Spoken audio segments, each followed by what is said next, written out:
Olá, no intervalo de aula de hoje, o quadro Quebra-Cabeça e o tema Autismo e Saúde. Uma das coisas que eu aprendi foi a individualizar, né? Porque cada um é um e na odontologia nós atendemos várias pessoas, mas não tem esse hábito da individualização. Tem também entrevistas sobre a revista Renefara, que é a revista científica aqui da Faculdade Araguaia. É uma iniciativa para ter uma forma de divulgação interna dos trabalhos dos alunos e docentes, né, principalmente os docentes da Faculdade Araguaia. Não sai daí porque está no ar o intervalo de aula.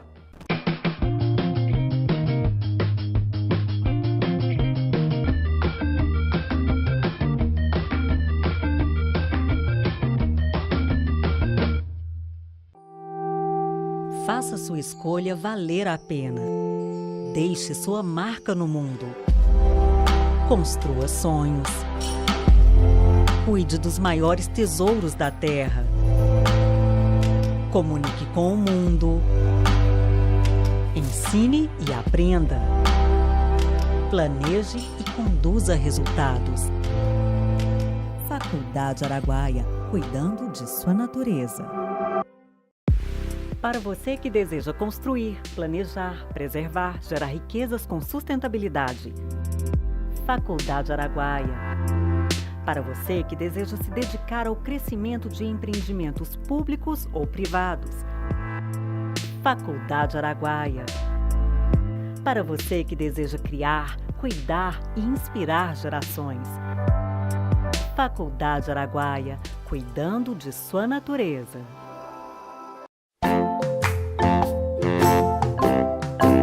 Todos os papais e mamães se preocupam muito com a educação de seus filhos. E também já vi muito adulto dizendo que as crianças são o futuro do nosso planeta. Por isso temos que estar preparados. O berçário Escola Cairós sabe dessa importância. E também sabe que ensinar e aprender são atos de amor e cuidado. No berçário Escola Cairós, além do conteúdo curricular, também há aulas de música, balé, futebol, oficinas de inglês, psicomotricidade e um espaço acolhedor, além de segurança, muito verde e até uma horta. O berçário Escola Cairós sabe a importância de cuidar das sementes, para que elas possam florescer e gerar bons frutos. Berçário Escola Cairós, amar, cuidar, educar.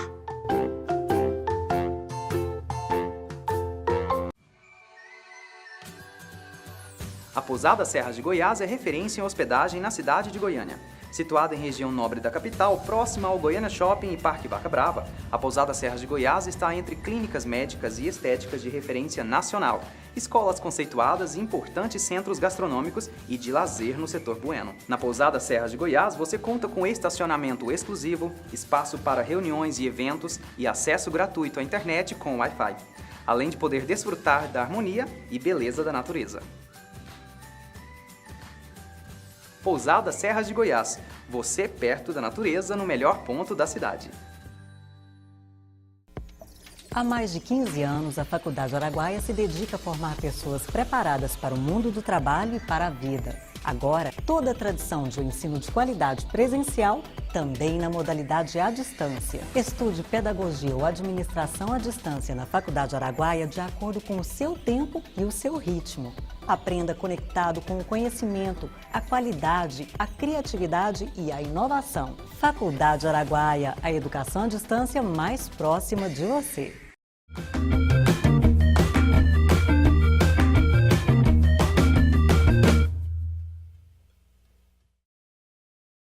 Olá, começa agora o programa Intervalo de Aula, espaço onde professoras e professores trazem conhecimentos e debatem educação. A entrevista que vamos trazer agora aborda o tema saúde e autismo. No quadro Quebra-Cabeça, a jornalista Ana Paula Ferrari entrevistou a cirurgiã dentista com larga experiência em pacientes com transtorno do espectro autista, a doutora em odontopediatria Adriana Zinck. Confira. Olá, o quadro Quebra-Cabeça vai falar sobre autismo e saúde. O que é preciso para incluir no consultório? A doutora Adriana Zinck, doutora em odontopediatria e coordenadora do Movimento Orgulho Autista Brasil em São Paulo, está aqui com a gente. Doutora, nesses 16 anos de experiência, o que a senhora aprendeu com esse público, atendendo o autista? Uma das coisas que eu aprendi foi a individualizar, né? Porque cada um é um e na odontologia nós atendemos várias pessoas, mas não tem esse hábito da individualização. E com o autista você tem que respeitar o individual. Cada um é único, né? Às vezes um autista vai ter uma necessidade que o outro não tem, é mais ou menos por aí? Sim, nem dentro dos atendimentos entre os autistas eles não são iguais, eles são individuais. E às vezes o dentista fazendo a especialização em pacientes especiais é suficiente para ele atender o autista? Não, ele precisa estudar um pouquinho mais sobre o autismo e sobre as técnicas de manejo de comportamento específico para esse público.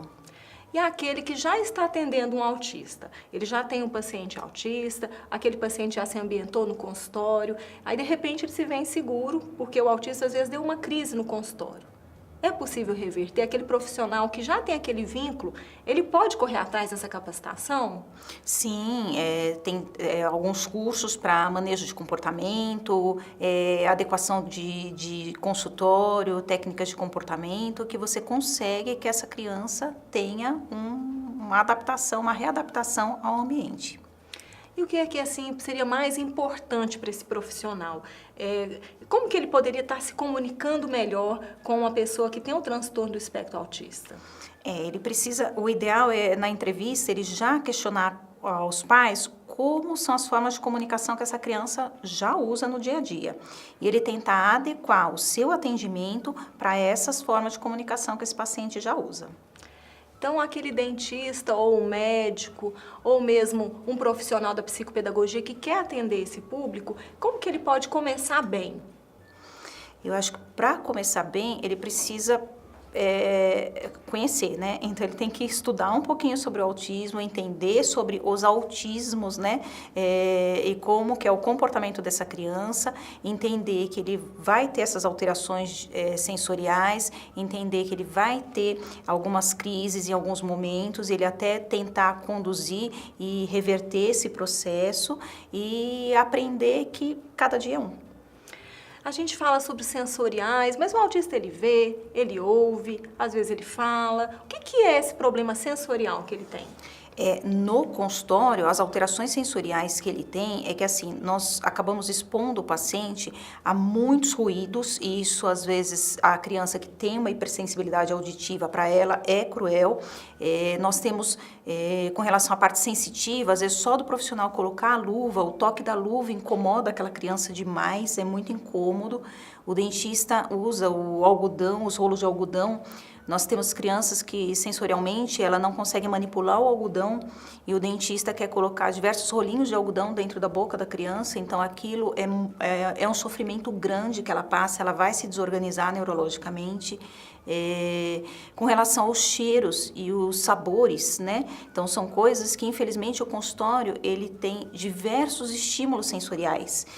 Não que a criança ela não vai conseguir se adaptar, ela vai se adaptar, mas às vezes ela precisa de um preparo e que as outras pessoas acabem ajudando ela a aceitar aqueles estímulos que ela vai receber naquele ambiente. Preparar, fazer uma antecipação do que vai acontecer, para diminuir a ansiedade com a previsibilidade. Mas tem crianças e pessoas com autismo que nem conseguem entrar no ambiente consultório porque tem medo. Tem medo se vai se curá-lo, tem medo se vai machucar, fica imaginando coisas que ele não consegue às vezes expressar. Como lidar com esse pânico que às vezes essa pessoa está apresentando só de pensar ou de saber que vai a algo relacionado à saúde, a médico, ao odontológico? Como que a gente pode reverter isso? Eu acho que as mães têm que começar quando elas não entendem muito, se a criança está entendendo a comunicação por imagens, mas ela mostrar o concreto ou ela inicia com a apresentação do concreto, depois ela vai para as imagens, para as figuras, até chegar. E ela fazer essa antecipação em casa, com vídeos, ou ela visita o lugar, ela filma, ela volta para casa, ela apresenta para a criança, ela tenta antecipar para ele chegar lá menos ansioso. E aquela pessoa que não consegue sentar na cadeira do dentista, que dirá abrir a boca para ser examinado. Como que a gente pode fazer isso? Não vai ter acesso, então, à saúde bucal, por exemplo? Todos têm. O que acontece? Vai ter que individualizar. Primeiro, o dentista vai ter que verificar o porquê que essa criança não está sentando na cadeira. Se é o medo da cadeira, porque é difícil a gente falar, nós normalmente falamos, vamos sentar na cadeira, mas praticamente a pessoa está deitada, né? Então é a forma de comunicar, porque ele não está entendendo o que você está passando. Você fala, você precisa sentar, e ele olha e ele está numa posição de deitado. E aí é a maneira de comunicar com esse autista, né? Então a gente vai ter que entender qual é o receio. É porque você está comunicando errado ou ele tem receio da cadeira, né? A partir daí, você consegue o tratamento ambulatorial ou com o uso de alguns artifícios, como às vezes tem a necessidade da restrição física, e às vezes tem pacientes que eles têm que ser internados para ser atendidos. Aí cada um é um. Em casa, como que a mãe pode estar estimulando a escovação e os bons hábitos para evitar problemas mesmo nessa área? O ideal é que essa criança venha ao consultório o mais precoce possível, até mesmo antes de nascerem os primeiros dentes, para a orientação do dentista e começar essa dessensibilização da parte bucal, né? E aí, nós trabalhamos muito também com a imitação, ou seja, uma família que já tem o hábito da escovação, é muito mais fácil dela inserir a escovação para os seus filhos. E trabalhar a parte de estrutura de material para ele entender as fases da escovação. Então, você pode dividir a boca em áreas e você vai direcionar ele, ensinar ele cada área que ele vai escovar e intercalar isso com algum reforço positivo.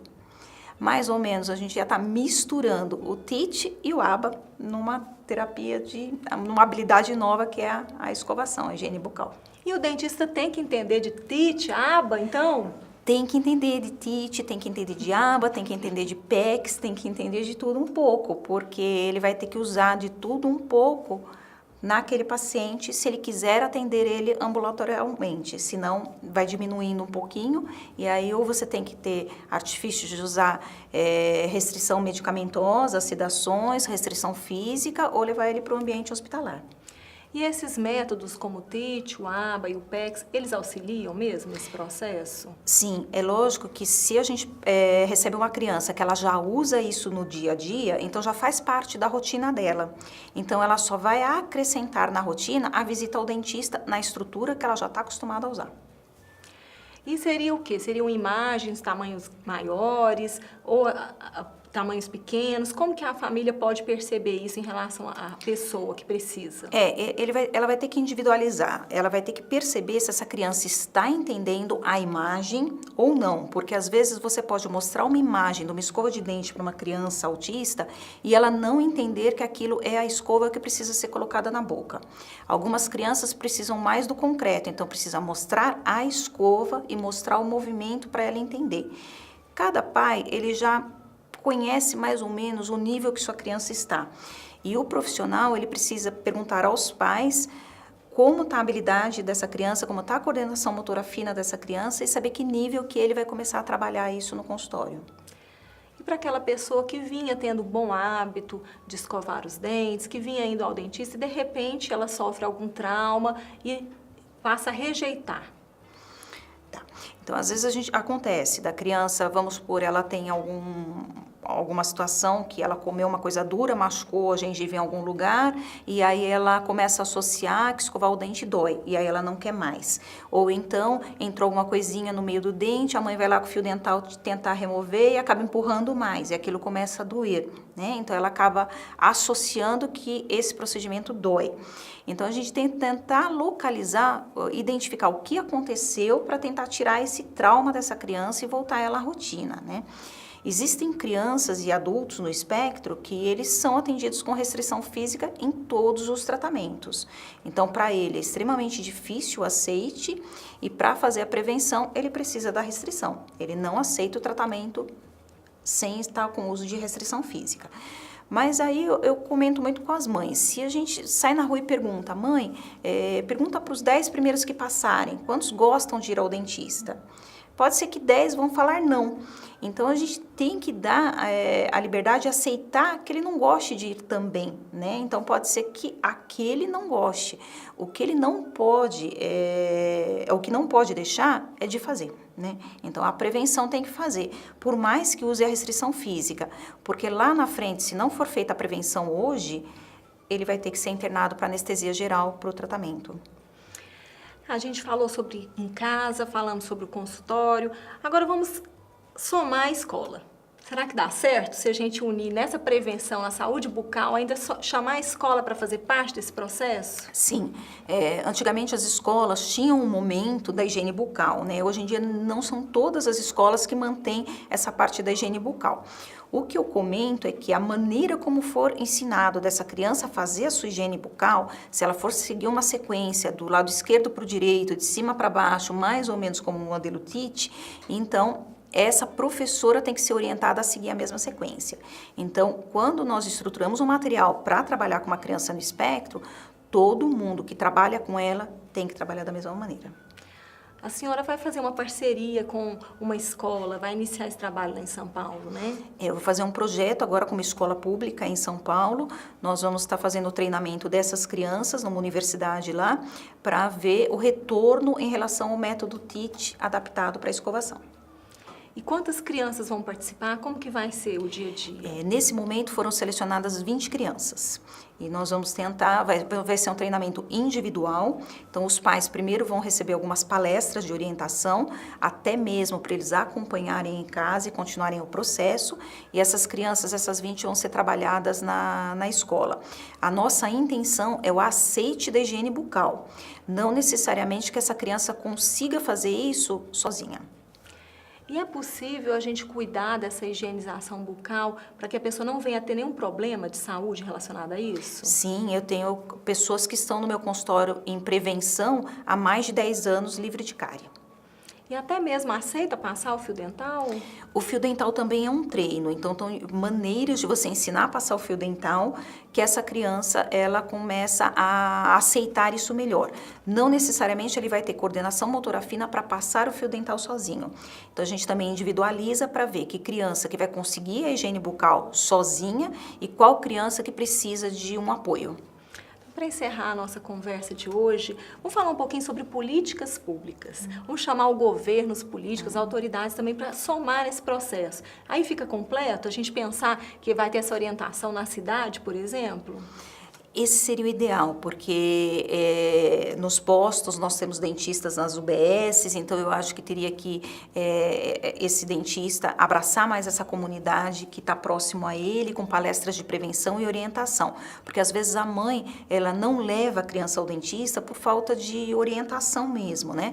E quando essa criança vai, às vezes ela já está com dor. E aí ela não vai aceitar a conversa, ela não vai aceitar condicionamento, ela não vai aceitar nada, porque ela tem dor.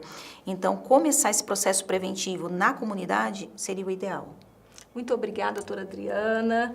Espero que a gente possa conseguir aqui em Goiânia também fazer parcerias assim com a universidade, com a escola, envolver o poder público. E fiquem com a gente aqui no intervalo de aula. Obrigada pelo convite. E em falar em conhecimento, olha só, está chegando o 2º Seminário Estadual de Educação Inclusiva, que vai ocorrer na Faculdade Araguaia nos dias 21, 22 e 23 de setembro. O evento trará diversos minicursos e palestrantes renomados, inclusive a palestra de abertura será com o professor da USP, José Leão Kroschik. Ainda dá tempo de fazer a inscrição, acesse o site da faculdade e participe. Vamos para os comerciais e daqui a pouco a gente volta.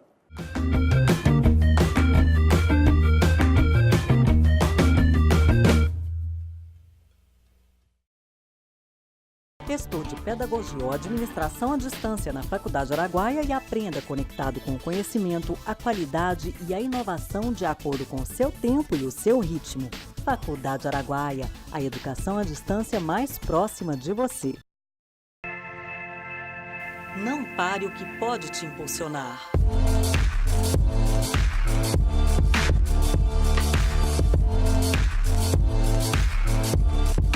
Seja qual for a instituição ou curso que você parou, retome seus estudos na Faculdade Araguaia e não desista do seu sonho, porque desistir não tem nada a ver com a gente. Faculdade Araguaia, cuidando de sua natureza.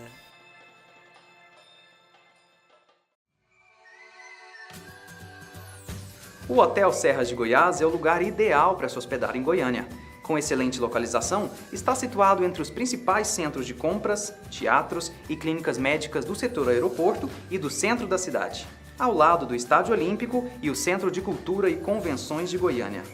Apresentando decoração própria e singular, que lembra a antiga arquitetura da província de Goiás, quem se hospeda aqui conta com estacionamento exclusivo e acesso gratuito à internet com Wi-Fi, além de unidades preparadas para atender pessoas com necessidades especiais.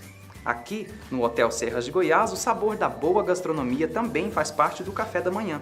Hotel Serras de Goiás, a receptividade e o aconchego da cultura goiana bem perto de tudo o que você precisa.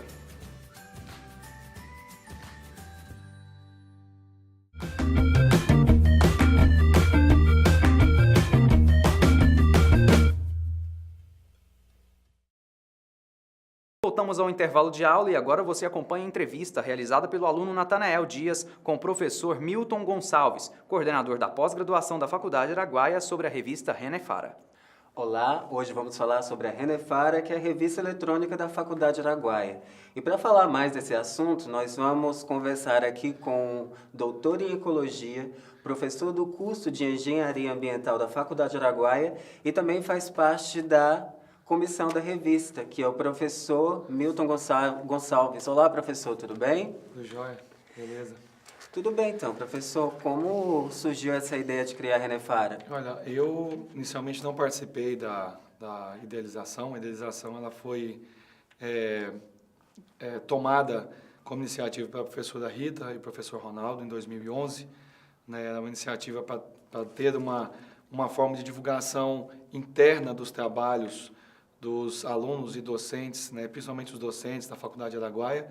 Eu entrei na Faculdade Araguaia em 2012, já vinha de uma experiência anterior com editoração de outras revistas, e a professora Rita me convidou, e a partir desse momento a gente começou, então, a direcionar novos rumos para a Renefara, para que a Renefara pudesse, então, tomar um corpo, e esse corpo sendo voltado para a inclusão de professores, doutores, com qualificação dentro da instituição, e assim a gente pudesse desenvolver e divulgar os trabalhos internos. A partir daí, nós começamos a ter uma qualificação perante os órgãos de pesquisa nacional, que é o caso do CNPq e a CAPES, passamos a pontuar nesses órgãos com o WebQualis, que é uma classificação quadrienal que eles fazem em relação à avaliação das revistas, e nós tivemos uma ascensão positiva perante o nosso quadro de professores, os trabalhos que nós recebemos e também os trabalhos que nós recebemos de fora da faculdade.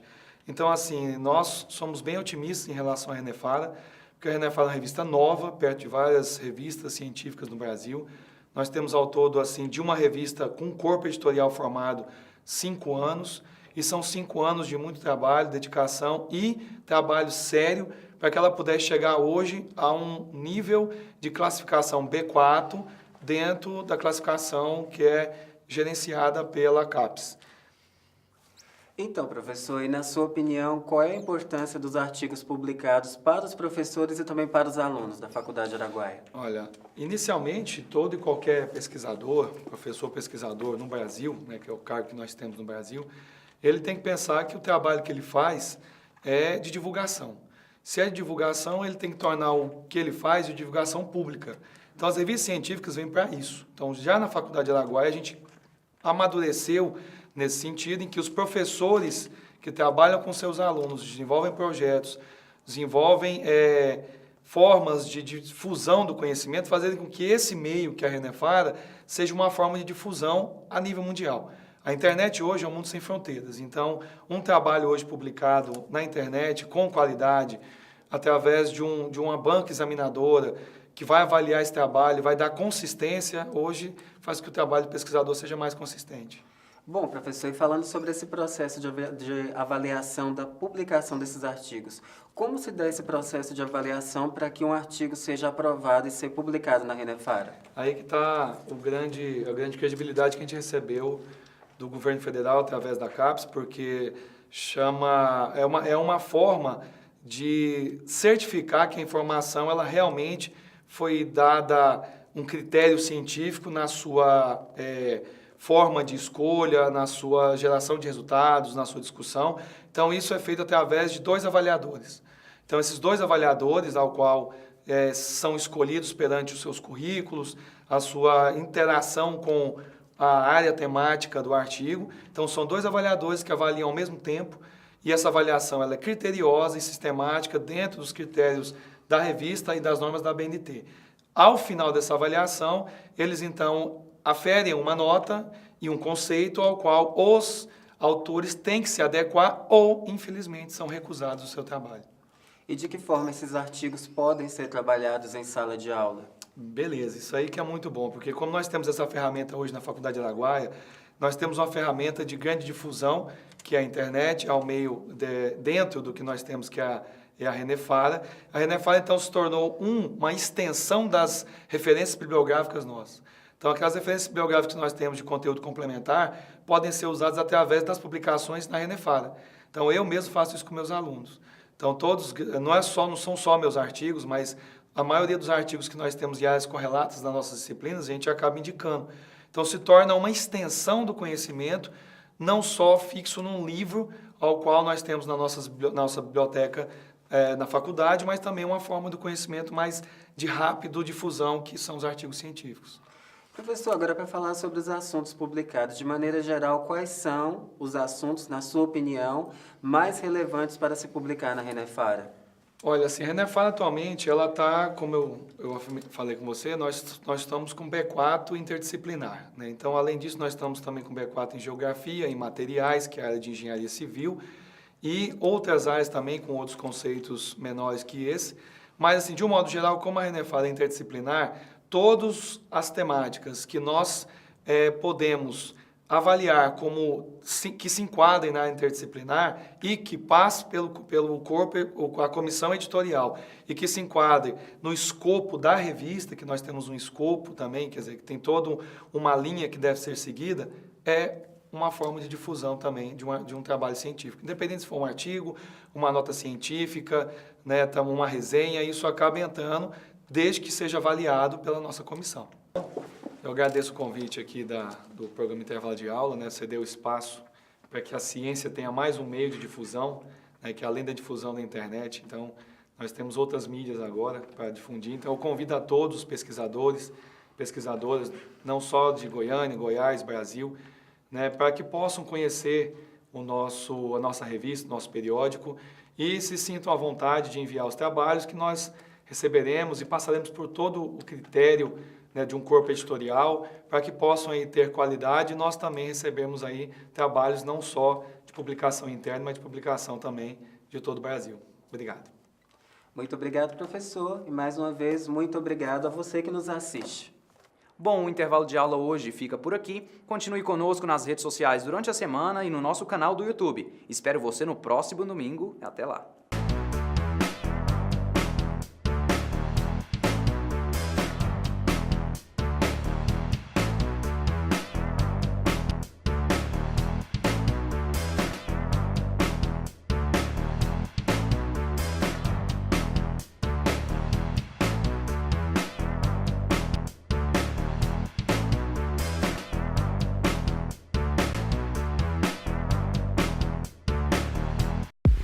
Para você que deseja construir, planejar, preservar, gerar riquezas com sustentabilidade. Faculdade Araguaia. Para você que deseja se dedicar ao crescimento de empreendimentos públicos ou privados. Faculdade Araguaia. Para você que deseja criar, cuidar e inspirar gerações. Faculdade Araguaia, cuidando de sua natureza. A Pousada Serras de Goiás é referência em hospedagem na cidade de Goiânia. Situada em região nobre da capital, próxima ao Goiânia Shopping e Parque Vaca Brava, a Pousada Serras de Goiás está entre clínicas médicas e estéticas de referência nacional, escolas conceituadas e importantes centros gastronômicos e de lazer no setor bueno. Na Pousada Serras de Goiás, você conta com estacionamento exclusivo, espaço para reuniões e eventos e acesso gratuito à internet com Wi-Fi. além de poder desfrutar da harmonia e beleza da natureza. Pousada Serras de Goiás, você perto da natureza no melhor ponto da cidade.